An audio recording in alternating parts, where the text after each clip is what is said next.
Assalamualaikum warahmatullahi wabarakatuh. Jumpa lagi di channel YouTube Arewibowo Project. Kali ini saya akan membagikan sedikit informasi mengenai PPDB tahun 2020 atau penerimaan peserta didik baru di tahun 2020. Itu mengacu pada Permendikbud nomor 44 nomor 2044 tahun 2019. Nah, untuk Permendikbudnya sudah ada di sini ya. Ini sedikit gambaran PPDB-nya. Nah, kita full screen. Nah, ini infografis. Jadi nanti untuk informasi penerimaan peserta didik baru untuk Kabupaten Gerobokan nanti masih dalam apa ya, pembicaraan karena adanya wabah mendunia seperti ini. Jadi garis besarnya seperti ini. Pelaksanaan PPDB di tahun 2020 itu transparan, objektif, kedisiplinan. Nah, ini bagaimana pembagian kuota di PPDB tahun 2020. Nah, ini berbeda sekali pada tahun 2019 ya, dimana di tahun 2020 itu terdapat 4 jalur, yaitu yang pertama jalur zonasi. Ini pasti cuman jalur zonasi di tahun 2020 itu sedikit berbeda dengan di tahun 2019.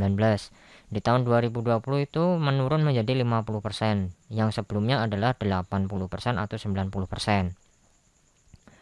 Terus yang kedua adalah jalur afirmasi. Apa sih jalur afirmasi? Jalur afirmasi itu adalah mereka-mereka yang memiliki kartu Indonesia Pintar atau PKH atau semacamnya, yang menyatakan bahwa keluarga tersebut kurang mampu. Terus ada lagi yang pertama adalah jalur perpindahan orang tua atau wali. Nah, ini 5%. Jalur perpindahan orang tua ini misalnya seperti ini. Bapaknya kerja di Semarang tapi tiba-tiba pindah di Kabupaten Gerobokan, itu bisa menggunakan surat perpindahan lari. Terus yang keempat ada jalur prestasi. Nah, ini jalur prestasi ya. Jalur prestasi bisa diambil dari rata-rata rapot semester 1 sampai 5 atau prestasi yang dimana dimaksud adalah jalur akademik ataupun non akademik. Nah, ini sudah dijelaskan ya. Nanti file ini akan saya lampirkan di dalam kolom deskripsi. Nah, sedangkan untuk PPDB Kabupaten Gerobokan, di PPDB kata Kabupaten Gerobokan itu seperti ini. Nah, ini ya kita jelaskan aja. Ini jalur zonasi. Untuk jalur zonasi itu menetapkan dan memastikan semua wilayah administrasi sudah terbagi dalam wilayah zonasi. Penetapan dilakukan melalui rapat dan kelompok kerja kepala sekolah, memastikan ketersediaan daya tampung di tiap jenjang pendidikan. Apabila ada sekolah yang lokasinya berada di perbatasan, masing-masing Pemda dapat mengambil kesepakatan tertulis. Nah, ini untuk jalur zonasi ya, dimana 50% sekarang, hanya 50%.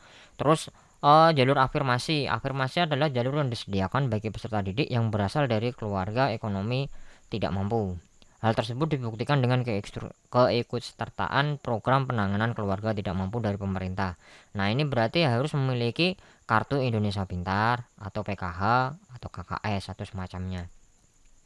Terus apa sih jalur perpindahan tugas orang tua wali? Jalur perpindahan tugas orang wali adalah di mana hal tersebut dibuktikan dengan surat penugasan dari instansi, lembaga, kantor atau perusahaan yang mempekerjakan. Nah, ini ya, pindah tugaskan. Terus selanjutnya, nah ini nih, nah, ini terlalu cepat nih. Nah, jalur prestasi. Prestasi adalah jalur yang disediakan bagi peserta didik yang memiliki prestasi akademik dan maupun non akademik. Hal tersebut dibuktikan prestasi yang diterbitkan paling singkat 6 bulan dan paling lambat 3 tahun sejak tanggal pendaftaran. Jalur prestasi tidak berlaku untuk jalur pendaftaran calon peserta didik baru TK dan ataupun kelas 1 SD. Nah, terus ini ya, sekolah mana saja yang tidak perlu menerapkan sistem zonasi ini. Jadi ada sekolah SMK negeri, sekolah swasta, sekolah insinyur luar negeri, sekolah di daerah 3T, sekolah pendidikan yang khusus, sekolah berasrama, sekolah pendidikan khusus, sekolah di daerah yang kekurangan peserta didik, sekolah kerjasama. Jadi ini adalah sekolah yang non zonasi. Nah, bagaimana penerapan aturan PPDB yang benar? Nih Kabupaten A, Kabupaten B, Kabupaten C. Nah, ini yang benar, dan Kabupaten D yang salah ya, seperti ini. Jadi masing-masing jalur harus terisi dan sesuai standarnya. Nah, ini bisa dalam zonasi 80% tapi prestasinya 0%, bisa 60%, untuk prestasinya hanya 10%. Nah, ini.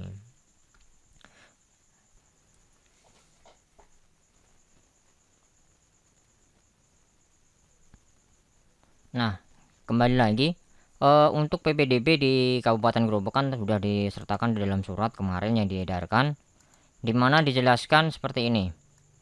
Pelaksanaan penerimaan peserta didik baru atau PPDB tahun pelajaran 2020-2021 menunggu peraturan Bupati Gerobokan dan akan kami informasikan lebih lanjut pada bulan Juni 2020.